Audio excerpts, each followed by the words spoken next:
talking to each other on the phone, and we're like, "Oh man, I'm so nervous, Manny, and this and that, or whatever." And then he's like asking me, he's like, "Dude, what shirt are you gonna wear?" And I was like, I was thinking about asking you, but then I was like, "No, don't ask him what shirt you're gonna wear." Oh, And then he did ask me, and then he was like, "Dude," I was like, I was wondering like, what if Casey asked me about Dr. Deed's such and such, and I was like, I'm just thinking about what not to say, and I was like, we should just start with that. Start with, look, the first thing I want to say, I want to edit out, and then Manny just goes off. So this will be part of the episode, right? Yes. Yeah, all this is going in. Yeah. Of course. Oh, fun. Well, I'll go ahead and get started then, I think. Hey, everybody, it's a Percussion Podcast. This is episode 252. It's September 13th, but you're probably listening on October 8th. This is a roundtable episode we have for you. We're going to be doing these pretty regularly. And I just want to say, hey, well, I guess first the regular co-host. Hey, Ksenija, Komljenović, how's it going? Hey, Casey, it's going well. How are you? Good. Do we have to call you Dr. K? We were just talking about that earlier. No, I'm not a villain. No, not for now. What about Dr. C? How's it going, Dr. C? I'm doing well. How are you, Casey? Oh, it's good. You picked up on How that. are you, Master C? Oh, I like that. So I have a student named Paige Durr. She got her master's here, and she said, you can now call me Mass Durr. It's pretty cool. Because her last name's Durr. It's sort of like Sam and Drum. Yeah. You think your students call you Master Cangelosi? I don't. They call me Casey, and they're cool with that. It's all fine. Not Dr. K, Dr. V is here. How's it going, Karli? There you go. I'm doing well, Casey. How are you? Good, thank you. This is our second episode of the day that we're recording, so we're all a little worn out, but this is a new kind of thing, so we should be pretty stoked. And let me just tell you who's in this round table today. We've got Manny Trevino. He's Ivan Trevino's cousin. How's it going, Manny? Definitely not his cousin, but I'm doing great and super happy to be here. Oh, good. Sorry, my brother knows Ivan. Super random. He knows it. See, are you sure you're not related? You have the same name. Maybe somewhere in the line, but I don't know about it. Well, it's good to have you. Yeah, Manny is the director of percussion at Lone Star High School. I had no idea that Lone Star Percussion had a whole high school in their shop. Yeah, it's funny. It's in the back. It's in the warehouse. I've been in the warehouse. Yeah. I missed that. I missed the whole thing. Well, you got to tell us a little about that later. We also have Jorge Mujica Jr. here. How's it going, George? Hello, just here, honored to be here with you guys. And are you coming from San Benito, Texas? Is that right? I teach there, yes. I teach at San Benito High School in San Benito, Texas. Is one high school, one town. I live in Rancho Viejo, Texas, which is a small town just outside of Brownsville, Texas. So same thing. Did you you didn't happen to know my student Robbie Garza from Brownsville, Texas, did you? No, but I know him now. As soon as he told me that name, I texted a friend of mine who's an older educator from the region, and sure enough, it was a student. I figured there's got to be a quick connection there. He's told me about Brownsville being a small place and everyone knows everyone. Well, actually, Manny is my student, ex-student. See, there you go. And you taught his cousin Ivan, right? Yes. No. Well, cool. No, it's such a small world. Yeah, Robbie Garza is a buddy now, and yeah, he was my student for a while. Then he was a fellow student at Rice University, and he's like off doing amazing things. Alan Lang might be joining us later. I think he's scheduled to be here today, but he's maybe still chiming in. And yeah, gosh, one of the older names you all have ever heard on the podcast is also here because he's asked many questions and I think been following us kind of since the start. It's Jade Hales. How's it going, Jade? Doing great. Thanks for having me. It's awesome to finally be here. Yeah, of course. You're very welcome. Jade is a current member of Left Edge Percussion, which is the group your teacher, Terry Longshore, teaches, right? Yeah, that's right. We are the graduate students. Yeah. More or less. So he has all the graduates just play a lot of Cage and Reich and classic and modern rap. Is that kind of the Steve Schick play with your student model, like redfish, bluefish kind of model. I know Morris Palter also does that. And wasn't Terry Longshore a Schick student? Yeah, he was. He usually tries to play during like quintets and stuff, but we only have this last year we had 5, and it was he wasn't able to participate very much. Sure. Well, yeah. Cool. It's great to have you, Jade. And like I said, we're releasing on October 8th. And I think, Karli, you've got the little news date of what happened today for us. Yeah, there are a couple interesting things that happened on October 8th in music history. The first is that October 8th, 1930 is the birthday of Japanese composer Toru Takemitsu. And of course, Takemitsu is known for blending some elements and even instruments of Western music and Japanese music and instruments. And I didn't know this, but when I was reading about it, I found his music was admired and even promoted by composers like Stravinsky and Copland earlier in the 20th century. Of course, in percussion, Takemitsu is most well known for the trio Rain Tree. Probably we all know this piece. But he also wrote some really nice chamber music, including percussion, like mixed chamber ensembles. There's a piece called Bryce for flute, 2 harps, marimba, and percussion. Another piece called Rain Spell for flute, clarinet, harp, piano, and vibraphone. So if you like Rain Tree, it's probably worth checking out some of these other lesser performed pieces by Takemitsu. There are a few other interesting historical tidbits that happened on October 8th. They both involve intellectual property. The first happened in 2008. I don't know if y'all remember this, but the Foo Fighters, and especially their frontman Dave Grohl, complained about John McCain, of course the then presidential candidate, using their song My Hero without permission. And this also makes me remember, like, how normal were politics back in 2008 that this was a big deal. So how did Dave they screw Grohl, that up? That's amazing. What? I'm sorry. How does like the John McCain campaign screw that up? Well, it wasn't the only time either. They said this isn't the first time. This is the official statement from Dave Grohl. This isn't the first time the McCain campaign has used a song without making any attempt to get approval or permission from the artist. It's frustrating and infuriating that someone who claims to speak for the American people would repeatedly show such little respect for creativity and intellectual property. It's interesting. Yeah, I do know on that note, though, I know that it was ASCAP, the licensing organization or whatever. It's interesting with a lot of music like this that it's licensable. If you're making a small indie movie and you have the budget to license a Foo Fighter song or something, you can. And it kind of obviously it's difficult because politicians, their views might not align with the band's, and it's different promoting a politician that you don't agree with accidentally through your music. And so I've heard, because this has happened quite a few times recently with a certain presidential candidate, and I've heard that certain bands actually have it written in their licensing agreements or whatever that it will not be used for political advertising, or that it will have to get approved specifically for political purposes.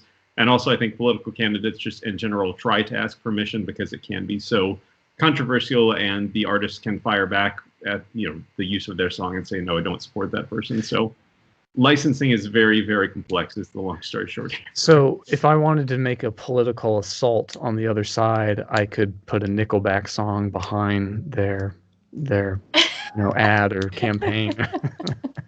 And everyone would be like, oh, there's instant crash. Well, here's 2 other examples of this kind of situation. One is also the McCain campaign using Barracuda by Heart in reference to Sarah Palin, and Ann and Nancy Wilson of Heart did not like that. Let's see, Bruce Springsteen and John Mellencamp also objected to use of their songs. But on the Democratic side also, soul legend Sam Moore did not like Barack Obama's use of Soul Man. So I thought that was interesting. And then the other case of intellectual property, and this is an interesting little tidbit too. This was only a year ago, 2019, October 8th. Pitbull, the pop artist, trademarked his famous yell called, grito, making it's one of the only sounds like this that are protected by trademark, probably the first of its kind. So my question for you all is, are you familiar with this yell? I only know DJ Khaled's yell. This is new to me. What does Pitbull do? Tell me. See, I didn't know it Don't tell either. us. Show us, Karli. Yeah. I have it here because I was like, what is this? No, Karli, I want to hear you do it. Is it okay? Do we have a license to play it if it's protected intellectually? Well, hopefully we don't get flagged. If we need to edit it out, we will. But I mean, this is from the Miami Herald website, so let me see. I'll just share this. Sue them, Pitbull, if something's wrong. Yeah, I don't know what it is. You're gonna find out. I mean, I assume it's a scream.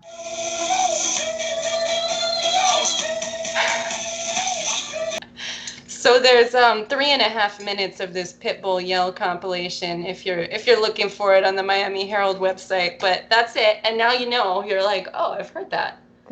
People are genius. I mean, look at us. We're going to now talk about audiences also and how to ensure that you communicate with people and are able to make money doing this noble thing called music. But look, people are able to trademark and make money off of their yells. So we're just not creative enough, it seems like, as classical percussionists. If I can have my little claim to fame moment, I have performed with Pitbull. What do you mean? How'd you do that? Yeah. You have to tell that story. Not just Pitbull and Jennifer Lopez, actually. So when I was in Miami, I think it was maybe right after I graduated, they were hosting the, I'm going to say it like a white person, Univision Teen Choice Awards show in Miami at the Bank United Center at University of Miami. And they wanted 6 drummers to perform with Pitbull and J-Lo. And so they held auditions, and it was basically of the 9 people that showed up, the 6 tallest ones were selected. The important criteria was that. So I was selected, but Mark Kalp was not. And beyond that, the funny thing was that being a live televised performance, obviously to put a microphone on each drum and get a sound check and all this business was not in the cards. So the idea was that they would record us playing ahead of time, and they would put our pre-recorded sound in the mix, and then we would be performing live, but there just wouldn't be any microphones on us, so it wouldn't be picked up. But when they wanted to record us, there was only like 1 or 2 people around. So what they did instead was they recorded one person playing their drum one time, and then they put a chorus effect on it and made the entire rhythm out of that one note sampled. And if you go on YouTube, you can find the performance. I'm the last drummer on the right side. Like I said, there's 6 of us, and they have 3 come out of either side. But it was a really cool experience. I will say that we rehearsed for 6 days for probably 3 or 4 hours a day for this one performance, and it was a medley of a few songs. But the drummers, we were mostly just sitting around doing nothing, and it was like every time we would get ready to go out, they would cut because they wanted to work something out with the dancers, something like that. So yeah, it was a lot of sitting around, but I will say that to her credit, Jennifer Lopez was one of the most hardworking people I've ever seen. She was very physical, very like on the set, dancing constantly. There was one time when the little lasers that go around, those actually got frozen, and it burned a hole in the back of her shirt and burned her back a little bit. And she was kind of like, ow, damn it. And then was immediately back into it. Like it didn't phase her at all. She didn't storm off or anything like that. There was one day that she flew to Arizona.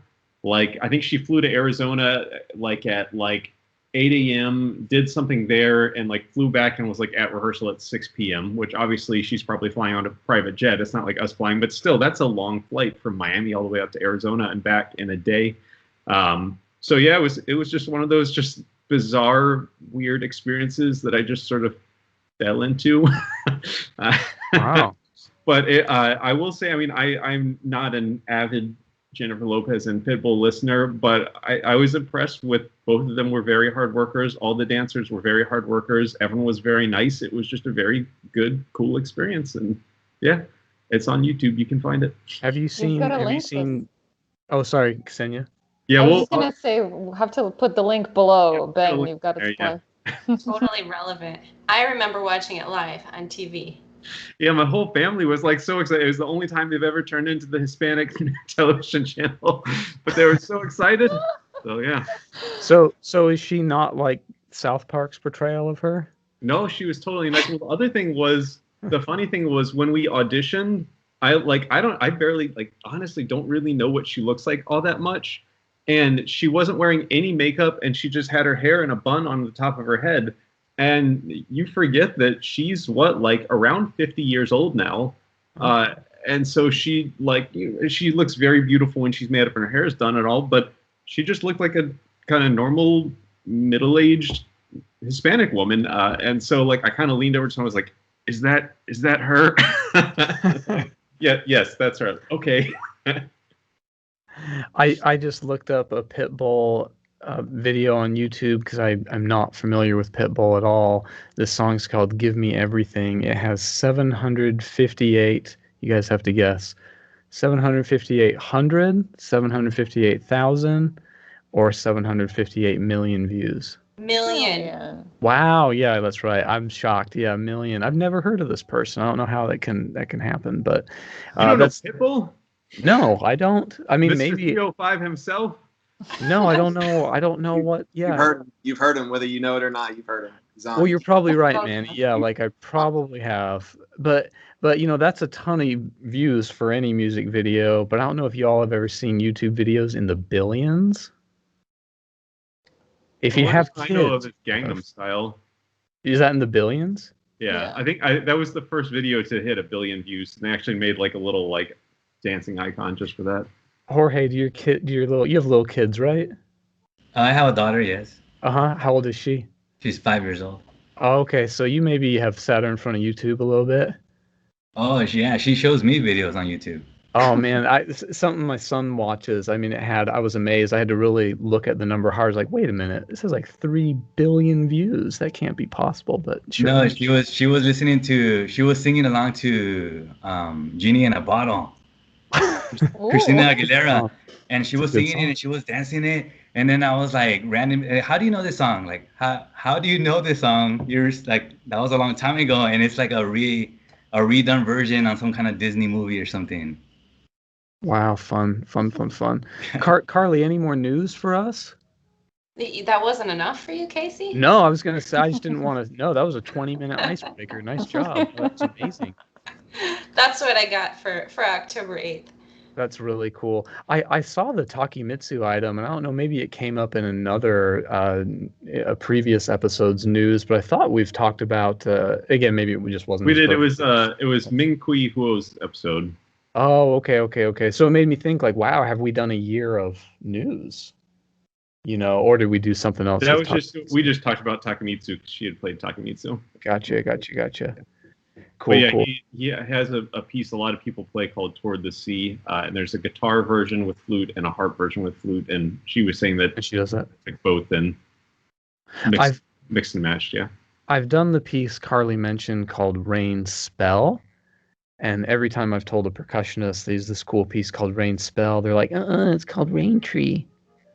Like, no, it's a different piece, right? I know Rain Tree's the common one, but there's another one called Rain Spell.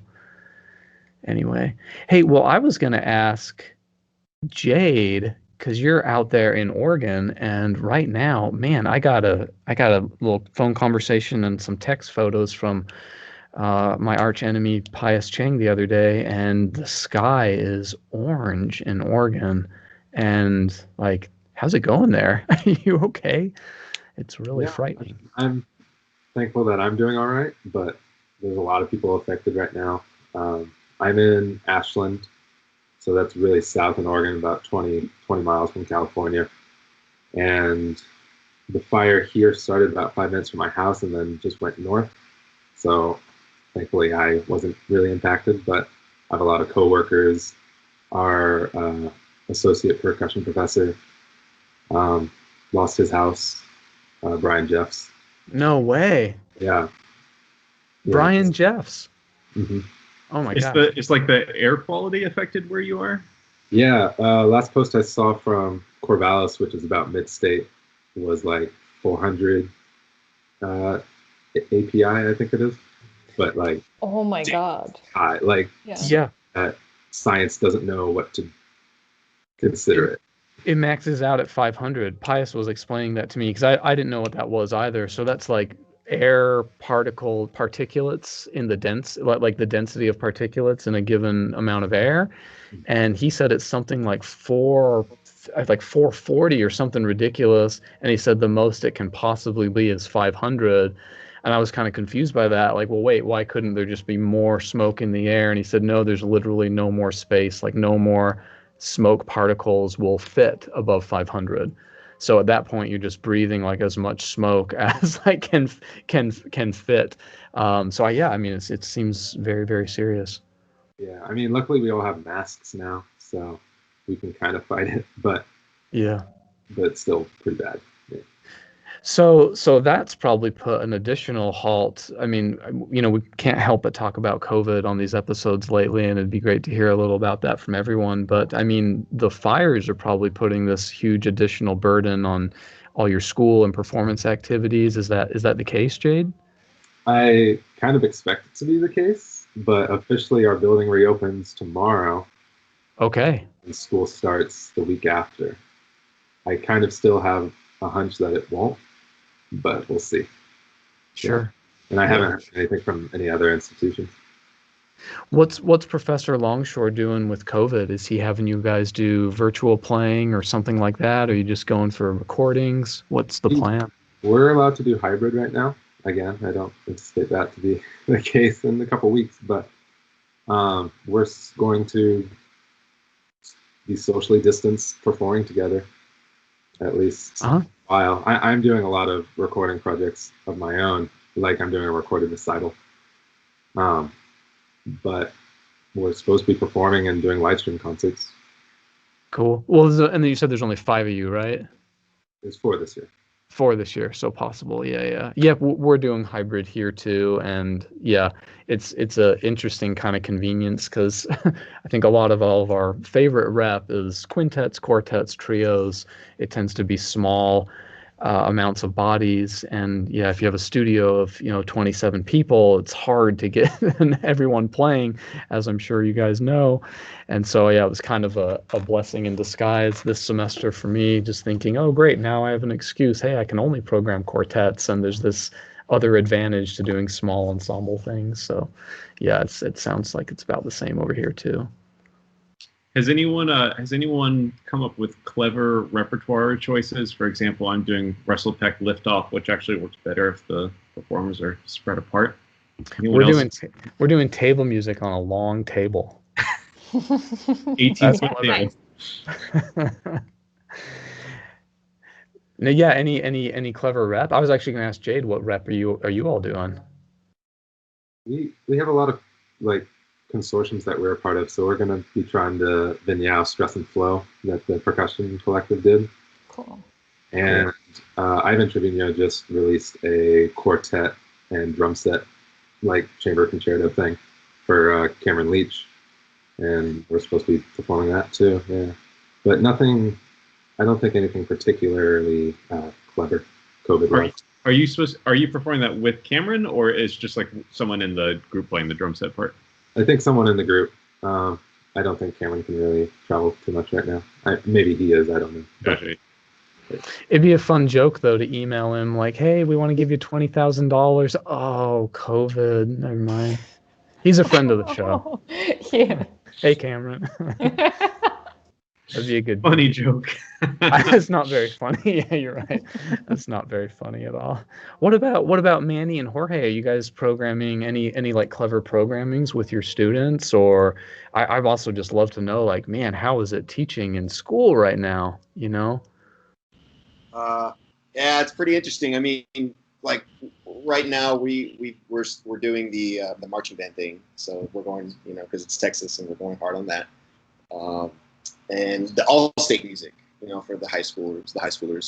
So I haven't really thought about programming too much. That's not going to happen until probably October. But I'm trying to program some like Brett Dietz, his urban hymns, where it's an open instrumentation. Also trying to look into getting into the weird stuff, some Earl Browns and Four Systems and things like that. Just exposing these kids to just different things. Yeah. Is that the Earl Brown piece, Four Systems? He has two. He's got Four Systems and December 1914 or 13. Yeah. The graphic notation stuff. Yeah. Uh-huh. How do you do that? That's the one I'm familiar with. I'm not familiar with Four Systems. How do you do that one with students? Because if those of you who don't know, and I can edit over a little overlay of this piece, but it's just like a single page with a bunch of just little horizontal and vertical lines, right? So the Four Systems, it's got dots throughout it, but it's also got a series of lines. And then the December 1952, I gotta check that. It's probably saying the wrong year, but it's just dots, just little random dots, and you can interpret it any way.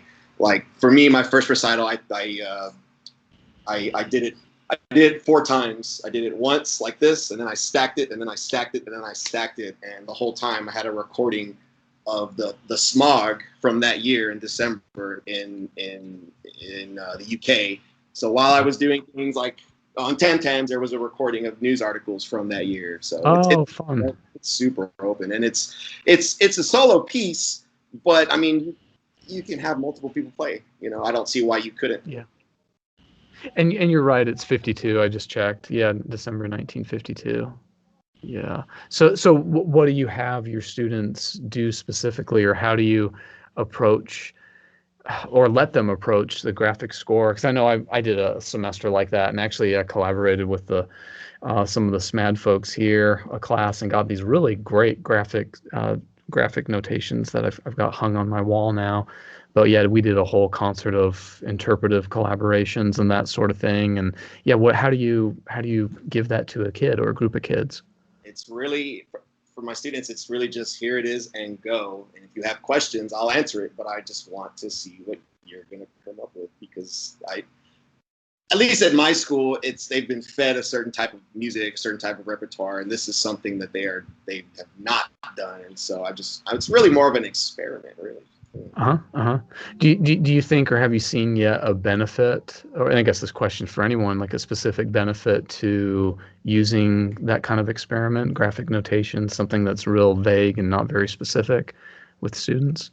Yeah, I love it. I mean, Brett Dietz, he's the one who got me into it. And my first lesson, I played like with these rules coming from Texas. And he's like, "Why are you playing like that? Why are you doing it that way?" And I'm just like, "I don't know. Like, that's because I'm from Texas." Yeah, like I don't know. It's like that's the way they told me. He's like, "Well, where's the rule book that they read it from? I want to know where they got all these rules." I'm like, "I don't know. There's no rules." And he just started giving me this rep, and it was just getting me out of my comfort zone. And that's kind of what I guess what I'm trying to do with these students, just getting them out of their comfort zone and becoming their own people, I guess. Yeah. Yeah, that sounds like what I got out of it too. Yeah, Ben.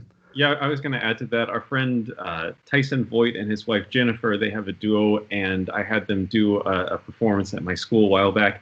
And Jen does one of the Barrio Sequenzas. I don't know if you guys are familiar with those, but it's graphically notated, and it's Barrio, it's out there. But she said the thing I like is that, like, you can't be wrong with it. Like, there's a little swiggle, and like, you know what that means. So like, you're free to perform that, but there's not this like anxiety of missing a note. So, and I think Karli might have even actually talked about that in her dissertation or something, but there's a certain freedom to yes, you can do it wrong. That's obvious, but like, you're not going to miss a note, so to speak. That I think there's a freedom to that. That maybe for someone with performance anxiety, it can help them out. If you play a C major chord, it's wrong. Come on. Well, I agree with that. You know, especially for younger students, sometimes it can help them just break out of this thought process of, I need to play this correctly, I need to play it accurately. And also sometimes there's a level of, I'm not sure if I understand this, so I'm not analyzing in the same way. And something that's more open, we can talk about what's the character, what's the mood, what's happening here, and just in different ways. And we underestimate kids a lot, I think. I think we think like, oh, this is so mature. I wasn't ready for this until I was in grad school. But the truth is, like, they're open and they're ready to learn and take on new, different things. I think we overestimate composers sometimes too. You know, we think, oh, Barrio wrote sequenzas, and I mean the Earl Brown's way more laid back than the Barrio sequenzas for sure. But I think they often want to have something that doesn't have so many rules and isn't so strict. And the whole point was to lighten up the mood of this whole genre a little bit, and to not feel like they have this owens to a big tradition and to serialism, and they want to do something different, so they want you to play it with that kind of freedom also. Yeah, Jorge, how are your students doing? What are you doing? Anything of note here or different that we should take note of? I have not seen them yet since March. It's just Oh, been is that virtual, right? virtual online Okay. teaching. Yeah. In a month from now, we'll start. Some kids will have the option to start going to school for extracurricular activities. So I started school this past week, and it was all virtually. It's bizarre. It's been tough. It's been tough to say the least. Like losing kids because obviously they're not doing much. I mean, they're all about the marching arts and those activities, and now they can't even do that if they were to stay in band. There's no marching season going on, so like, why should I stay in band if that's what's fun for me and the reason why I do it? So it's been really difficult, yeah.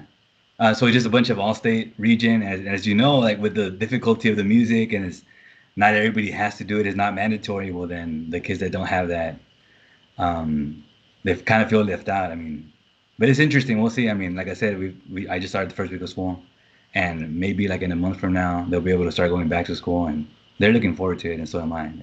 It's really affirming. I mean, to see them miss that, I bet. Yeah, of course. You know, I mean, agree. A lot of it has been like, I mean, for me, like 50% of the time that I'm in class with them or having a lesson with them, I'm just talking to them. I'm just talking to them. How's it going? And what's up with you guys? And I'll tell them how I've been dealing with all this and my side of it and whatever, and like giving them hope. Yeah. Yeah, I don't think he'd mind me sharing the actually the number 4 who didn't make the call today, or maybe he's going to join us later. Alan, he was one of my students at Concord University, where I used to teach before JMU, and man, we had a rough start. It was like, Al, you got to practice more. Al, you got to do this. And oh, I want to do these other things. No, you got to do this. I mean, he really just turned it around amazingly. Like he walked out of there just totally different and good and incredible. But in those couple of early years, I thought, oh, I bet Alan just can't stand me. It seems like he just hates it here, and it seems like I'm just cracking the whip on him all the time. He must just hate me. And then one day on Facebook in the summer, he said, oh, I can't wait to get back to Concord and get back into music and back into school. And it was just so affirming, like, oh, okay, maybe, I had that all wrong, and actually he really, really like loves it here. And, so yeah, that's cool. We do have a topic. So Ksenija, are you ready for that topic, or am I springing that on you? Oh, you're muted. You're muted. In America, we have a mute button. Hello. Excuse me. In Serbia, we don't know what computer is. All right. So we have an interesting topic sort of to start off. And I think this article that I got out of the New York Times, it comes from the Critic's Notebook, and the title is "Classical Music Attracts Older Audiences." Good. It's pretty. It has a very nice point to it, and here's basically what it says to summarize. So COVID affected obviously all live performing arts and audiences, and the classical music is most vulnerable. Why? Because most of our audiences are comprising the elderly. So they did a bunch of research and supplied all these results and said the average age of the audience at the Metropolitan Opera last season was 57 years old, the same as the New York Philharmonic. About 62% of the Philharmonic's audience was 55 and older. By contrast, like average Broadway audience is between 40 and 45 for the past 2 decades. So not even Broadway has very young audience on average. So we seem to think that this is sort of a bad omen for us, that the arts are dying. However, the article then says that, if you look at images and television broadcasts from 50, 60 years ago, from, the 1960s, when Leonard Bernstein was galvanizing the Philharmonic and attracting young people to come to his concerts, audiences were still dominated by people in their 50s or older. So it seems like this is not really changing. More than half of our audiences are old. And the nice thing that the article says, which I really thought was so lovely, is that it says this is actually not a bad omen. It's testimony to how dedicated these people are to the art form that they love so much. So yes, you might, in a concert hall, see more people with walkers than just in general in public. But to think that that's a bad thing is a sign of ageism. And actually them showing up, and it takes them likely a lot of effort to employ, this mobility to show up. It says that they really, really care. So that those people are in love with the art form and are willing to go that extra mile to be there. Even though it might be more uncomfortable than for young people to just on their heels, just waltz into a room. So it says it's easy to sort of assume that the reason why the orchestras and classical music is dying is because we're trying to cater to this audience, and this audience only likes old pieces of music, classics, whatever you want to say, and that young people need new things, which then sort of is what repels the older folks. So we have this clash of what do we want to do? Do we want to recruit more audience, or we want to keep hold of our true fans? But it's actually not true. The author says, yes, I sometimes read a note which says that I just wasted 20 minutes of my life because I sat through this contemporary piece of music. And usually the note is also signed with, in my many decades of going to concerts, I rarely like to witness something like this, and I prefer to avoid it. But so the young people, I think we do sort of assume that young people are perhaps too interested in the arts. Some of them just aren't. Some of them are, some of them aren't. And I'm sure if you look at your own circle of people, I know many people, between teenagers and the elderly, there are fans of contemporary art or music everywhere. And it's not just reserved for the young ones. So basically the article says that the problem is not age, the problem is diminishing attention span. It's just that we're so used to everything flashing before our eyes and all these videos being a minute long that we just are not very used to employing our patience, sitting down and making sure that our eyes aren't entertained by this fantastic, circus in front of us. So that we've sort of become desensitized to that we always need more of. And basically the article just says, okay, well, deal with it. You have a great fan base. It's a lovely thing to have. Be grateful for it. It will not go away. And sort of flips the view, I think, which is really lovely. Be grateful for those who come to your concerts. But I think this will bring up some other questions about how do we reach the audiences that might be potentially interested in us. But Casey, you had something you wanted to say. Oh, yeah. Let's see. So I think the attention span thing is right on the nose, because I agree, and actually, if you look at, the older folks that attend classical concerts, they were alive when, a lot of the new music was really hip, like when Boulez was happening, when Varese was happening. I mean, a lot of that audience is still around. And so it's like that saying that reportedly Al Audi says, the good old days of new music. So it's funny, I know I've told this story before, so sorry, but percussion ensemble concert here at JMU, we're playing a bunch of stuff, and on there is Ionization. And Ionization's by Varese. Varese is the only composer in the program that has died. The oldest composer on the program. Yeah, that sounds like the most contemporary, the most modern. It's the least poppy thing. And it's a fun program note to make, of course. Isn't it interesting how the oldest thing actually kind of sounds the newest in a way. So I think as far that should speak to the tastes of the audience, like young people supposedly wanting new stuff. Well, what do you mean by new? Do you mean that it's really crunchy and super atonal, or that it's minimalism, or do you mean that, oh, we also have video projections to like keep their attention and get them back here? But I think the problem isn't there. I think the problem is, man, it's hard to get down to the concert hall. Like, wait, you tell me that I need to park here and then I need to get on the subway to get to Symphony Hall, and then I got to walk up those stairs, and then I got to pay $50, and then, like, wait, when the Berlin Phil, for half that price, I can have like a year subscription. I think it's actually about that price, but you know what I mean? Like, there's so many different alternatives now, and I wonder if the secret to retaining the audience is not to worry so much about the live performance right there in the traditional model, but try to just get more virtual, try to get more digital, try to do the Boston Symphony Orchestra podcast, still play, like still do the live performance. I mean, that is the core of it, but try to tap into some of these other things that are quick and snappy, and apparently that's what the only way people will consume this, So maybe like that's where it's progressive. It's not progressive in like, oh, the rep sucks or anything like that. Yeah. I had a lot of kind of strong feelings about that article. The most bold for me was it neglects to mention that older audiences generally have a lot more disposable income than younger audiences.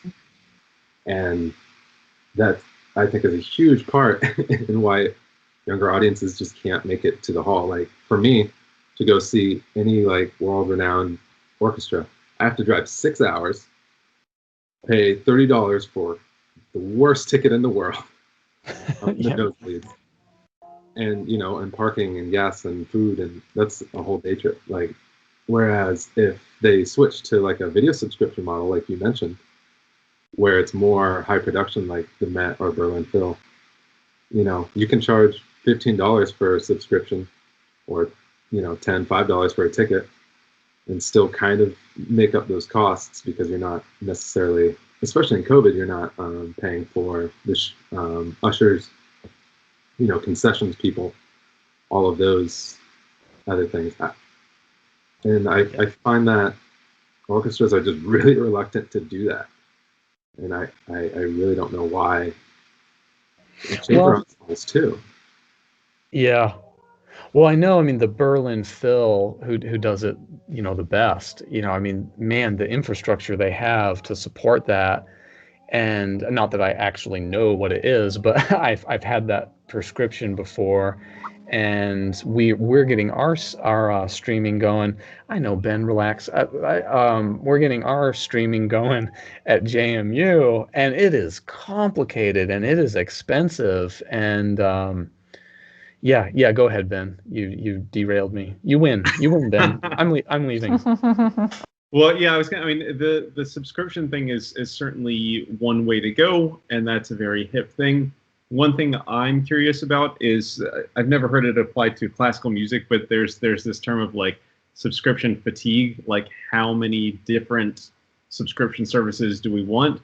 And Berlin Phil obviously has, as far as classical music is concerned, the best one. Outstanding. But if Berlin has one, New York has one, Cleveland has one, like how many people are going to start subscribing to all of these? So I'm actually wondering if at some point, is there like American Federation of Orchestras or something like that, some sort of union thing, if they'll come up with some thing where a bunch of orchestras band together and you can watch, one live concert a week, and you can access all their archive recordings, that sort of thing. But also, in terms of getting young audiences, did anyone else see the news from the Baltimore Symphony Orchestra this week? No, what was it? So Baltimore Symphony Orchestra announced that, let's see here, in anticipation of a new digital concert series to be launched this fall, the Baltimore Symphony Orchestra announces the strategic expansion of the orchestra's artistic team through 3 roles with immediate effect: the 1-year extension of Nicholas Hirsch as associate conductor, and the 2-year appointments of both Jonathan Rush as assistant conductor and Wordsmith as artistic partner. And just looking at these people's photos, Nicholas Hirsch looks to be a very young conductor. Jonathan Rush also looks to be a very young conductor that is also black, and Wordsmith is like a black, let's see here, sorry, like I can't tell if he's a rapper or just a black poet or something like that, but obviously with the current political trends, we're trying to incorporate more diversity in the orchestras. And there's this like sort of risk of tokenization with this, of like, oh, well, yeah, of course they went out and got a black guy to, you know, whatever. But this has been going on actually for quite a while. And Wordsmith was, let's see here, he made his debut BSO appearance as a narrator in 2017 and has partnered in special events such as the BSO's 2018 Gala, as well as in special artistic projects such as Altogether, A Global Ode to Joy, the BSO and Marin Alsop's collaboration with Carnegie Hall to reimagine Beethoven's Ninth Symphony. So I thought that Baltimore Symphony was taking some very interesting proactive steps there to sort of gear up for a new future of the symphony orchestra. Yeah, that's important. Well, and going back a few minutes ago, we were talking about live performance versus online performances and subscriptions and all of this. And what scares me a lot, and I think also probably scares orchestra management, is people, like, we don't want people to stop going to live performances, right? And if it's so easy, trust me, I love being able to access anything, find anything on YouTube or online and for free. But if it's so easy and free to see and hear music, why is anybody gonna, you know, go through all the trouble, as Jade say, like 6-hour drive and then valet your car and, you know, a ticket price and all of this? And we all know as musicians, we know there's no substitute for live music. Like, live music is not the same as check out a recording of Check 4 on YouTube through your whatever speakers or headphones you have.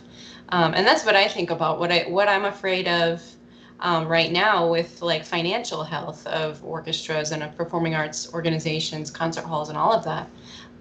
How are we convincing people that it's worth going to the concert hall once all of this is over? I have a few thoughts there. For one, I think it's a very natural response with this fear, but this has happened, 600 years ago with the invention of the press, or with printing being easily made available to people.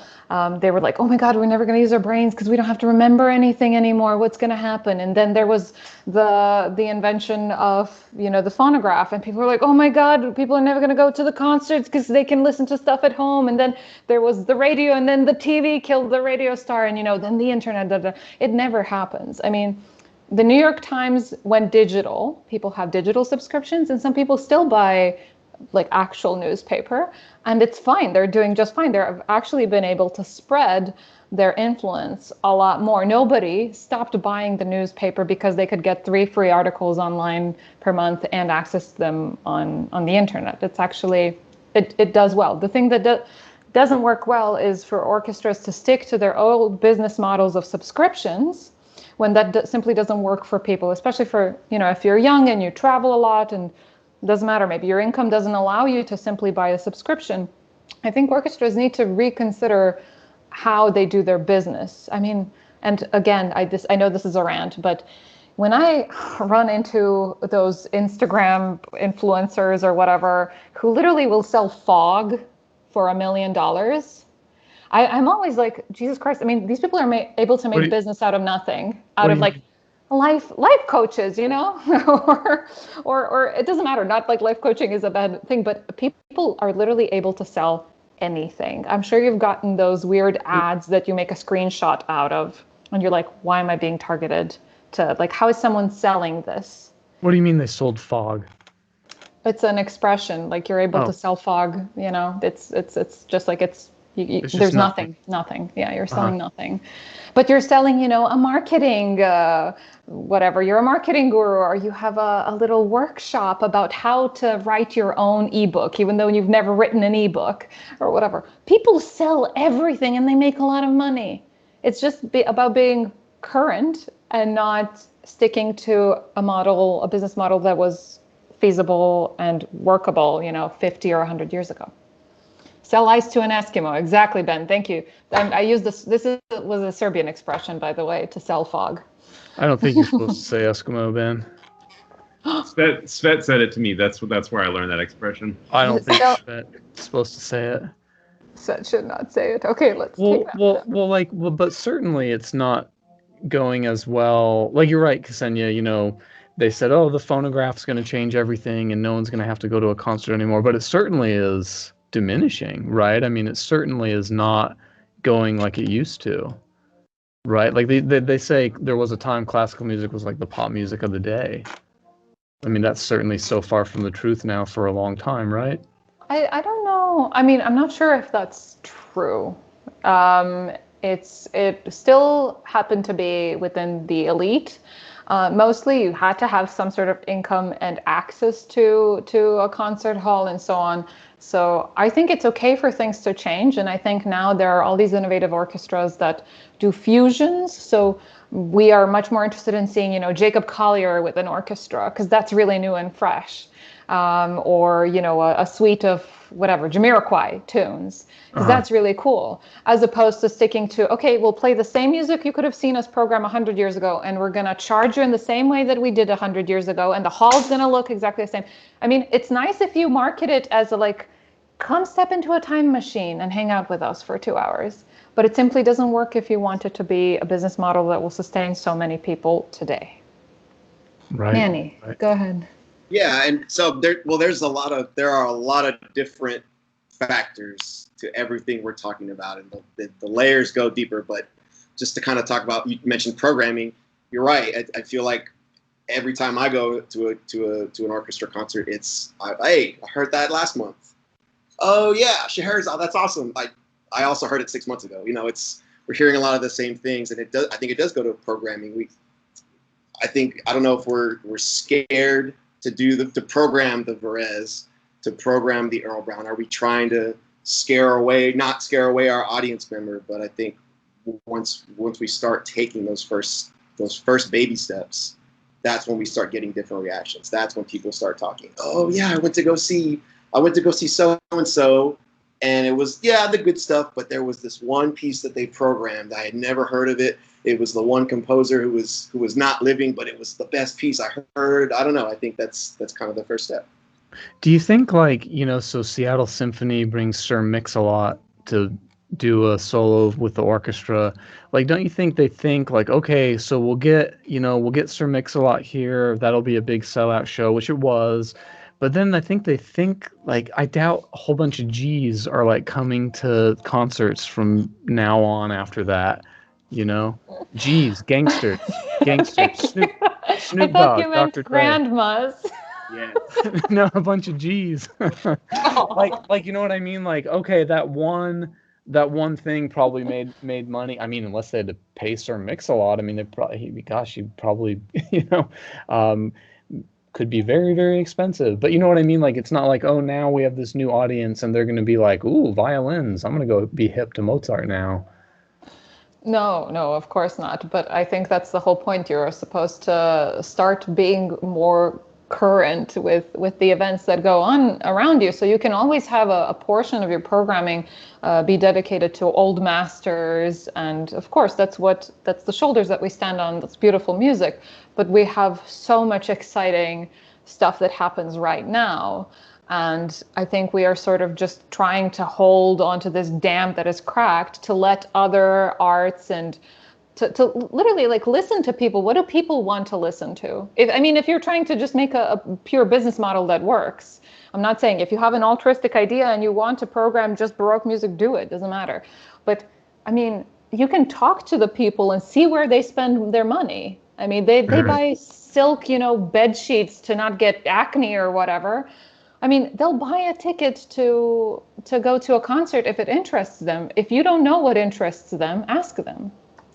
But I guess that's what I'm saying. I don't think it's the product. It's what Jade was saying. It's the convenience of the product that's so difficult. Because we've established, okay, older folks, they're actually more hip to what's truly new music. And, we think, oh, the solution is bring Sir Mix-a-Lot. The solution is get video stuff up there for young people. But I think it's, I'm amazed. I did a master's program in Boston. I lived, 6-minute walk from Symphony Hall. And when I got there, I said to myself, "Oh, I'm going to go to Symphony Hall like every freaking night, and one of the, the teachers are going to help me get in there. They're going to sneak me in and say, go find an empty seat," which is literally what Pat Hollenbeck said he and did for us several times when we first when I first got there. But I mean, it's just like I'm embarrassed how few times I made it there. Like it's like a crime. It was right there. Like I should have been there But that's so on much you. more. I'm But that's what I'm sorry. saying. Like, I'm even an advocate who's like specifically interested in this, and I still didn't make it very much. Like, as a student, I should have been there so much. Well, I mean, I know, but I think I lived very far away from a concert hall, and I went at least every Friday. And I couldn't afford a ticket, so I just stand there with my puppy eyes and see if they would let me in. And I did that for a full decade. When I lived in Belgrade, when it was within, like, I could get on a public transport and get there somehow. I didn't live in that city. I lived in the suburbs. I think it's just about what itches you. I mean, if Gojira showed up at the BSO, you would have gone, right? You I've gotta seen get him. your nice. I've seen him. I saw him once. So it's just about what's your burning desire. But maybe you wouldn't go see Gojira every Friday. I mean, and that's okay. So I think it's fine. Jade, you were gonna say something. Sorry about. No worries. About Casey. Sorry about Casey, Jade. There, I got it, Ksenija. We were talking about like Sir Mix-a-Lot or like a possible Gojira concert or something, but like Metallica just did another concert with San Francisco Symphony. Like those things sell out. Yep. And concerts like that, where they honor the old art and bring the new, while having sort of visual things to interact with. I don't think we should shy away from that. Like there's plenty of art forms, visual art, dance, that we could, have choreographed for our older rep that we just don't really. You either have to go to the ballet or you go to the symphony. There's rarely a combination between the two. And I think dance is kind of dying too, so we should support them. Yeah. I guess I'm just wondering if the angle, because I think we're all in agreement, like stuff needs to change and we need to get stuff better. I guess I feel like I feel like a fight is forming between Ksenija and I, which is common, but it's, I think it's like the rep, like I don't think anything's wrong with the rep, because you hear it all the time, like, oh, I had to sit through, like the article said, I had to sit through this torturous 20 minute long, super avant-garde crunchy piece. But like we've seen it happen so many times where somebody plays it right and it's great. Everyone walks out of there just loving it, whether they knew they liked new music or not. So like, we know it's not the rep's fault. I feel like it's the delivery system's fault. It's the accessibility. It's the driving 6 hours, Manny, I think. So yeah, just talking about rep. So this was Beethoven's 250th. And I was if there was no COVID, we probably would have been hearing it in every concert all over. But because of COVID, nobody's going out. How do you all feel about if COVID was not a thing and you were going to concerts and you were only hearing 1 through 9? Like how would you all feel about it? I've answered this question many times. It's easy for me. I expect Ksenija to fight me because that'll make for an interesting show, but I have my Beethoven symphonies I like more than the others, and actually it's real easy for me. My favorites are 9, 7, 5, 3 in that order. It's the reverse odd numbered order, but I've never been one of those people that's like, oh, I've heard Beethoven 5 too many times. I'd prefer to hear a 9 again because I've heard it far less times. But I don't really get tired of, like hearing it again and hearing how they're going to do it, and or the bass is going to screw up that excerpt, big unison excerpt in the third movement. Like I want to see what this piece does to that that orchestra, or what this conductor pulls out of it. What are you guys saying in the chat? Say this stuff out loud. Let's hear it. What is this? I thought last episode you said you didn't like Beethoven, but it was Mozart. I stand corrected. Oh yeah. I'll say it again. I don't care for Mozart. I will say Does that make friends? Mozart sounds like a sterilized hospital. Like everything is like so sterile and clean, and it's like you know that feeling when you've just sanitized your hands a few too many times that day, and it's like dry and like almost flaky. That's what Mozart feels like to me. I know it's really ignorant. No, I was going to say to the Beethoven 250th thing, like I think that Beethoven would be honored that his like works were being performed, but I also think that Beethoven would be asking us 250 years later, like, so who is me now? Who's the guy that's pushing the envelope? Why don't you perform his work next to mine? I think that's like an interesting take on it. You mean just because new composers like perform new composers more? Yeah. Well, I mean, sure. Beethoven in his day was, I don't want to use the word avant-garde because I don't think he was that quote unquote out there. But I mean, he was pushing the envelope, is what I'm saying. I see what you're saying. So I think Beethoven would be curious to see who's pushing the envelope. But well, yeah, of course. Yeah, good point. And I had an interesting question for everyone though, and like I'll ask Jorge. Jorge, who is like your favorite band or musician, like a popular act today, or someone that you just like? Recently into Nate Smith. Okay, so oh yeah, if Nate Smith was performing in town tonight, which I, assuming COVID wasn't going on, you would probably go see him, right? Yes. Why would you go see him? Because I'm really into him right now. Yeah. He's popular right now because he's in my town. I mean, it's one of those. It's so easy to go and just do it. Well, the point I'm making here is what you didn't say, and I don't think anyone would say this, is the songs, right? So if Paul McCartney was in town, I'd go see Paul McCartney because I like Paul McCartney. And it's funny how much of this discussion about symphony orchestras is centered on the rep. But it's like, why don't you go see Chicago Symphony Orchestra? Well, I don't really know them. That's interesting because I wouldn't go see Nate Smith because of the songs, because of how him as an artist and how he plays the drum set. Like that's why. Yeah, exactly. Yeah. So I'm like, I don't know if maybe we get too hung up on what the rep is. But Casey, I see you have a thing. Yeah, this is just real quick. Guess where Nate Smith went to school? JMU. JMU, that's right. Did you teach him? Nah. He wasn't accepted in your professional. I had nothing to do with it. But he went here, so. But I don't know, and I mean, like, I hate to like pump up social media as like the greatest thing in the world, but I don't know, like, what if a symphony orchestra had a really active Instagram following? What would that do for them? I don't know, just a thought. Well, that's what I'm saying, like, because I don't want live performance to die at all. Like, I totally agree with what Karli said. Like, that is the best way to consume. And I've said a lot of things over the years on this podcast saying, like, yeah, we got to get rid of this, like, quick attention span culture thing, like, that's, like, so unhealthy. And we really got to dissolve that as much as we can. But unfortunately, right now, it's just kind of about survival, So if you have to hop on board with that for a while to satisfy the people that only wish to consume it that way, great. If that'll facilitate it continuing to stay alive at all and it continuing to stay, having actual live performance, then great, cool. It's totally worth doing. Because, I mean, you all know, I mean, it's so hard to sometimes get yourself there. But once you're there, you may or may not enjoy it for the effort that it was worth getting there. But, like, it really sticks with you. And you have so many meaningful conversations with people after you've been to a concert with them, even if you didn't like it. I mean, my favorite thing about going to the concerts here, orchestra, wind, symphony, brass band, whatever, is like, okay, I go get my little faculty seat next to a colleague and we talk and shoot the shit, and it's fun and everything. It's enjoyable that way. But then I see like all my students who aren't playing, usually up in the balcony or the back row, they're all like sitting together and we do a funny wave at each other and it's fun. And then you have something to talk about for like weeks.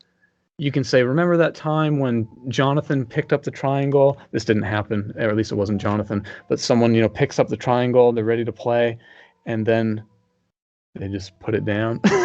Like they missed their triangle hit. Like all of a sudden you guys have all this common ground and stuff to talk about. And so even if you didn't have like a wonderful time as it was going on, it's like, that's what enriching means to me. That's the difference. Like, well, was it entertaining? Did you like it? Well, that's kind of secondary to it, like just the richness of it, And of course, you can make the same argument for a live, sporting event or something. I think people are just going out less. By the way, like I think they should say the same thing about movie theaters. Like even before there's COVID. a pandemic right now. I was just about to say before you steamrolled me, I was just about to say even before COVID, at least the movie theater here, which is like a big AMC or Regal, it's a Regal theater. I mean, it's like a big deal theater. But I've been watching it over the years because I probably go to a movie once or twice a year or something. But just watching like, okay, there's 8 staff there, and then there's 6, and then there's 3. And again, even before COVID, it's like, hey, there's 2 people behind the popcorn counter, and when you walk in to get your ticket, one of them comes over, goes behind the cashier, gives you your ticket, and then goes back to the popcorn. It's like 2 people on hand now because the people are just going out less. Yeah, Manny. Yeah, talking about the movie thing. I took a film music course one summer, and the first class we talked about it. Like people are going out less to the movies, and you think about it, what's the formula? You're paying $12 to $20 for a ticket, and then you're buying let's say a medium popcorn at $6 a pop, and then you want a drink that's like $4 a pop, and then anything else you want, and you're just by yourself, you could potentially spend like $30 to $40 or even $50. And the movie probably sucked. Yeah, and you're nine times out of 10. It may not even be a good movie. Almost guaranteed it's not going to be a good movie because when are they? They're so, yeah. Yeah, and it's like, and why we got down to the bottom of it. Why do people keep going? And I know it's diminishing, but why are people going? It's the experience. It's like, oh yeah, at the end of the day, or when I get to it, I'm gonna sit on that recliner. I'm gonna have my homies with me or whatever, and we're gonna talk. We're gonna talk through the previews, and then we're gonna, that's the experience. But yeah. Yep. 9 out of 10 times, Jorge. How many Star Wars movies were all good? Not all 10 of them. That's a whole nother discussion in itself. Don't go there. Hey, well, thanks you all so much for trying this first round table, and all y'all listeners, if you're interested in supporting the show, you can do so by supporting the folks who are here because they're supporting the show, and this is just a way we can thank them. And please, by supporting them, you'll be supporting us. So we appreciate that, and thanks. This was fun. I look forward to doing it again. So Manny, Jorge, Jade, thank you, and Al, we hope to catch you next time. And Karli, Ksenija, and Ben, thanks as always. Thank you. Yep. Thanks, everyone. Yep, thanks, everyone. Okay, we'll catch you next time, 254 or something like that, 55, I don't know. Bye, everybody. Bye.